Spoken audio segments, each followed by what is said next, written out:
So I'll start off with a little bit of a story.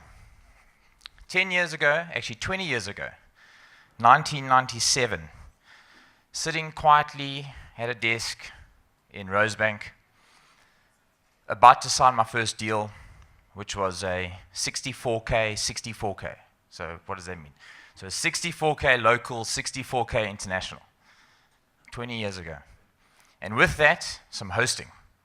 But what was hosting? Hosting was this big 4U server that we had to order the server that was going to take around 6 to 8 weeks for us to get the server, and then provision the customer, which was going to take another 2 weeks.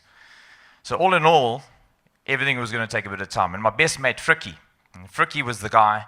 He had the in. He used to work for Telkom, and he used to go into the Martis nodes, into the exchange, and he used to go and work with the guys to get the lines installed. But the lines would take forever to get installed. I mean, that would take 3, 4, 5 weeks for a line to be installed. So I'm sure some of you, if you cast back to when the internet was kind of there, things were slow. They took a long time. Forward wind, 20 years. We provision it in 6 minutes.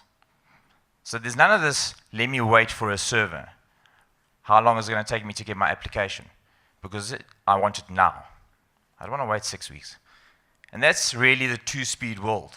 Looking at the old analog, the ordering of the server, the lease lines, the thing that take time, and moving into the digital world of cloud. So I don't have to tell you what cloud is. Everybody knows what cloud is. Actually, I think everybody thinks they know what cloud is, but everybody knows what cloud is. I'm still trying to figure out what cloud is. But what I do know is that cloud is there to support our business. It's there to create scalability, flexibility, agility, all of these things that everybody talks about, at least the software vendors talk about. These are the things that organizations will start leveraging more and more of as we go forward. And bearing in mind that when you talk about devices and connecting devices, if we want to do things quickly, the cloud is the enabler to allow us to do those things quicker. Secondly, the Internet of Things.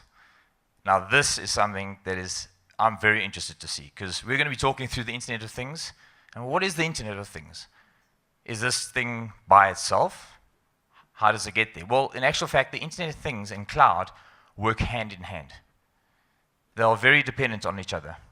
And as the cloud grows, it's growing because more and more devices are being connected into the world of compute and digitalization.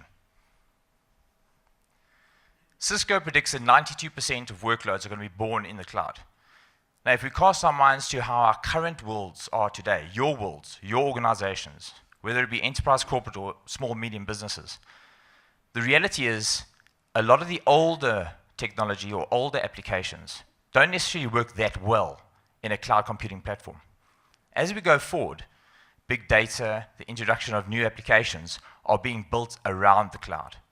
Again, to speed up and support in terms of how the Internet of Things, cloud computing, and platforms are going to help our organizations. Data, big data. Later on, in our second session, we're going to be talking to some of the experts in the industry around big data.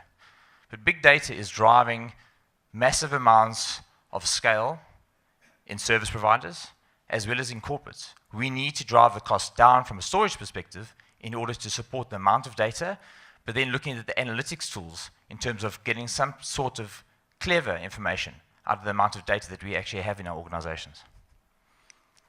And then lastly, platform as a service.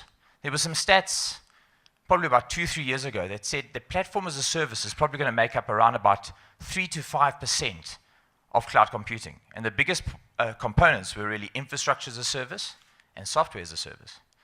The reality is platforms are becoming more prevalent today.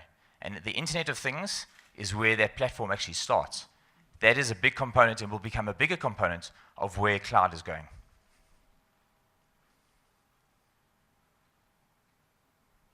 So, what would the presentation be without some stats? 328 million things are being connected to the internet every month. Secondly, 127 new devices are being connected every second. 127 new devices. Quite staggering. 25 billion devices will be connected to the cloud by 2020. And lastly, 600 zettabytes of information will be sitting in the cloud. 275 times more than initially predicted. So how do we support all these things? Well, the first thing is we'll be growing infrastructure out at roughly 120,000 new servers per year. So the infrastructure players, HP, Dell, and the others, these guys are going to enjoy this. Why? Because they still get to sell infrastructure. Cloud doesn't mean that you don't need infrastructure. It just means how do we actually adopt it and use it more effectively. So 120,000 servers, that's not all physical. It's going to be physical as well as virtual. Secondly, infrastructure and back-end services are a big, big question mark for organizations. How do we manage that infrastructure? How do we get the most out of it? Should I be outsourcing this to to a service provider, or should I still try and maintain those resources and skills inside my own organization? Big question marks around that. What are the big users? So oil, gas, manufacturing, these are the big, heavy users of the IoT world.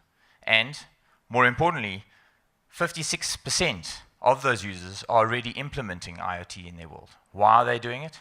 Well, they want to make their clients happier because of streamlining and introducing new efficiencies inside their organizations. And then lastly, big data. So big data is going to allow for a whole bunch of things.